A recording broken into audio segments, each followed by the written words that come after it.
नमस्कार दोस्तों, धर्म रहस्य चैनल पर आपका एक बार फिर से स्वागत है। दिवाली के अवसर पर एक साधक महोदय ने अपने जीवन में घटित हुई एक घटना को सादर पूर्वक प्रणाम। गुरुजी, यह जो मैं घटना आपको बताने जा रहा हूँ, आप इसे प्रकाशित जरूर कीजिएगा। कृपया मेरा नाम, ईमेल आईडी इत्यादि गोपनीय रखें। गुरुजी, यह घटना आज से 15 वर्ष पूर्व की है।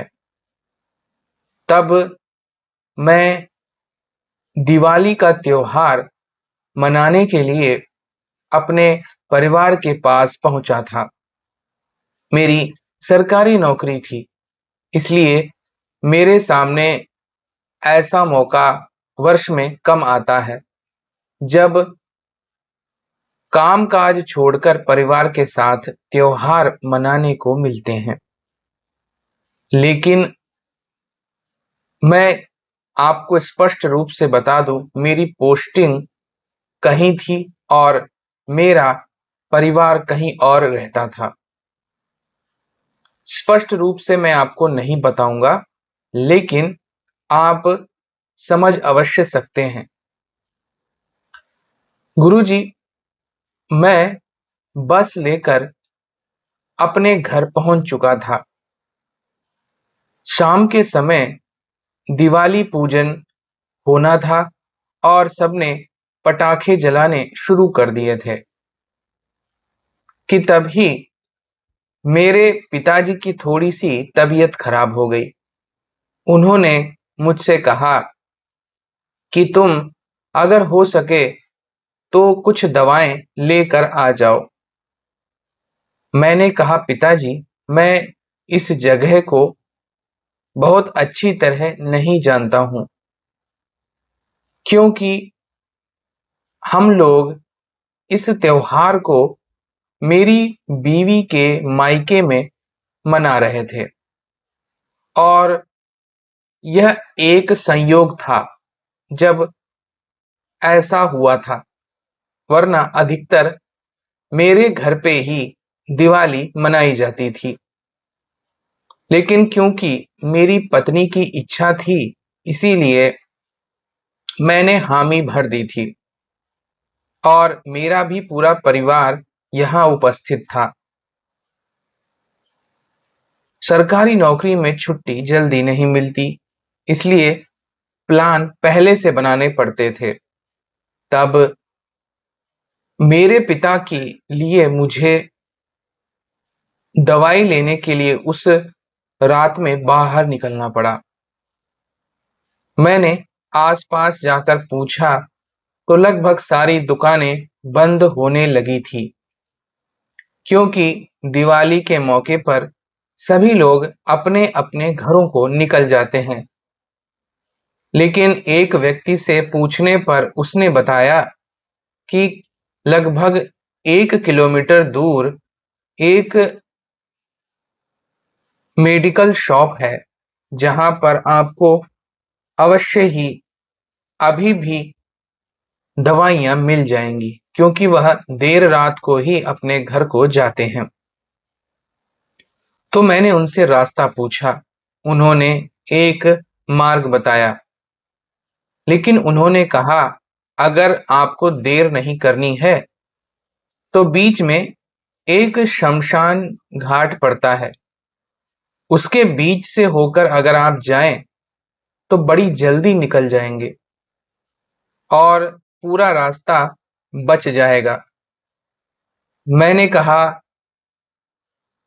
कि वहां से जाने में मैं भटक तो नहीं जाऊंगा।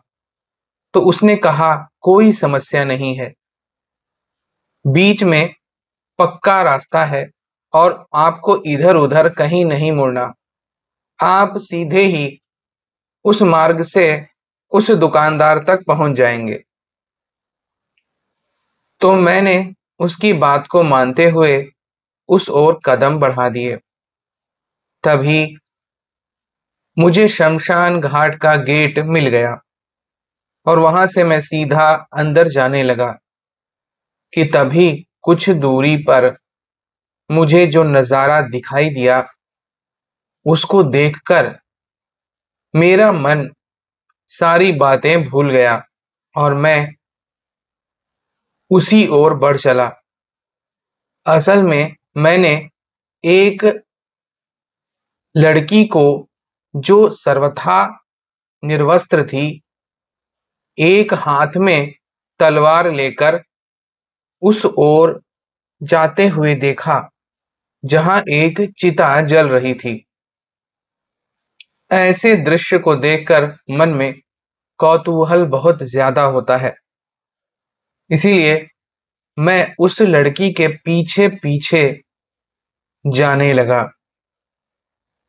मैं धीरे धीरे उसके पीछे चल रहा था और मैंने काफी दूरी बनाई हुई थी, लेकिन निर्भीक लड़की को देखकर मन में कई सवाल आ रहे थे।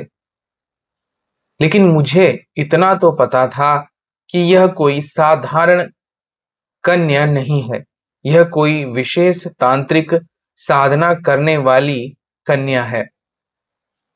वह आगे बढ़ती चली गई और गुरुजी कुछ देर बाद उस चिता के पास पहुंचकर उसने मंत्र जाप शुरू किया।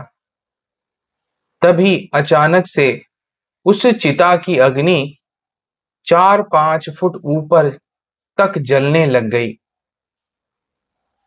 पहली बार मुझे लगा जैसे कोई चिता जागृत हो जाती है। उसकी इस तरह की हरकत को देखकर मुझे और भी ज्यादा आश्चर्य हुआ। उसने फिर चिता की चारों तरफ परिक्रमा की और साथ ही साथ वह कुछ मंत्रों का जाप कर रही थी। तभी उसे लगा जैसे कोई वहां पर उपस्थित है, तो उसने इधर उधर देखने की कोशिश की। मुझे उसे देखकर बहुत डर लगा, इसलिए एक बड़े पेड़ के पीछे से छिपकर मैं देखने लगा ताकि उसकी नजर मुझ तक नहीं पहुंच पाए। उसके बाद उसने विशेष प्रकार के मंत्रों का जाप करना शुरू कर दिया, जिसमें भगवान गणपति, लक्ष्मी नारायण, उमा महेश्वर, सची पुरंदर, मातृ पितृ, इष्ट देवता, कुल देवता, ग्राम देवता, वास्तु देवता, स्थान देवता इत्यादि विभिन्न प्रकार के देवी देवताओं के नाम सम्मिलित थे। फिर उसने मंत्र का उच्चारण करते हुए दाहिने हाथ की मध्यमा में कलाई पर घास को बांधा और फिर और किसी तरह के मंत्रों का जाप करने लगी। इसके बाद उसने अपने हाथ की उंगली पर चाकू चलाकर शायद खून की बूंदें उस चिता के ऊपर डाली थीं। हालांकि मैं स्पष्ट रूप से यह बात नहीं कह सकता, क्योंकि गुरुजी यह इतनी दूर से देखा गया दृश्य था जिसमें कुछ भी बहुत स्पष्ट नजर नहीं आ रहा था। इसके बाद फिर वह सामने ही उस चिता के बैठ गई और मंत्रों का जाप करने लगी। उसने वह तलवार एक हाथ में पकड़ रखी थी और मंत्र का जाप कर रही थी। साधना कठिन चीजें हैं, मैं यह मानता हूं, क्योंकि एक हाथ में तलवार को हवा में रखते हुए अगर मंत्र जाप और ध्यान करना पड़े तो शायद आधा घंटे से ज्यादा किया नहीं जा सकता। लेकिन वह तो अपने हाथ में तलवार पकड़ के ऐसे बैठ गई जैसे कि पूरा शरीर ही उसका अकड़ गया हो। सामने ऐसे नजारे देखना दुर्लभ होता है, लेकिन वह कौन थी मैं नहीं जानता। इधर उसके दृश्यों को देखते हुए अलग-अलग तरह के अनुभव मुझे महसूस हो रहे थे। मैंने सोचा क्या मैं यहाँ से निकल जाऊँ, लेकिन अगर मैं इसके सामने से या अगल-बगल से निकला तो इसे पता चल जाएगा। इसीलिए मुझे अब वहीं रुकने के अलावा कोई विकल्प नहीं था। मैंने पिताजी के बारे में सोचा, कहीं उनकी तबीयत ना बिगड़ जाए। लेकिन मुझे विश्वास था क्योंकि मेरे पिताजी की वह रेगुलर दवाइयाँ थीं। पर मैं अपनी जान को जोखिम में नहीं डाल सकता था। लेकिन तभी मैंने एक नज़ारा देखा।